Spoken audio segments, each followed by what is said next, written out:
When you were growing up, did you listen to a lot of like funk music, like Meters and all those guys? Because a lot of people say, I mean, the Chili Peppers have like a funk influenced sound. Yeah. Was that mostly from Flea, from yourself?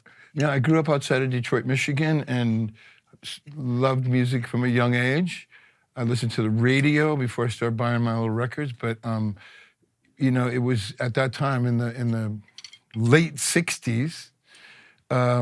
You know, Motown was on the radio, and it was an AM radio, and the hits of the day, it could be, you know, Janis Joplin, and then Jimi Hendrix, and then some, you know, pop song, and it was just kind of all over the place. That's what it was, CKLW, the Motor City. But actually, the station was in Windsor, Ontario. Oh, really? Yeah, number 8 on the dial. Anyway. It's ingrained. It totally ingrained.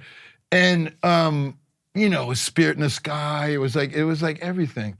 And so I think, but having that Detroit influence just in the air, and we gotta remember back then Motown was huge. Yeah. It was the Temptations and the O'Jays and the Supremes, Stevie Wonder, Marvin Gaye, Martha and the Vandellas, like the Four Tops. There was just so many great artists, and that was on the radio a lot. So that definitely got ingrained somehow. And I would go to bed at night, and the radio would be next to my bed, and my mom would, okay, time to go to bed. Oh, okay, Mom, good night.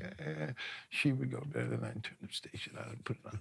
And like I would fall asleep, and it would be on, and I'm sure it like subconsciously seeped into my whatever. So I had an older brother, and he was really had a great record collection. Nice.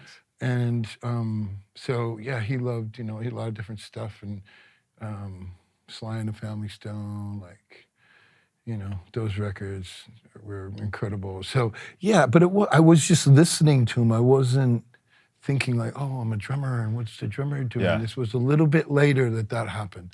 But just, you know, just being a music fan, I just loved all kinds of music. So there's good funk in the water in Detroit, though, for sure. That's awesome.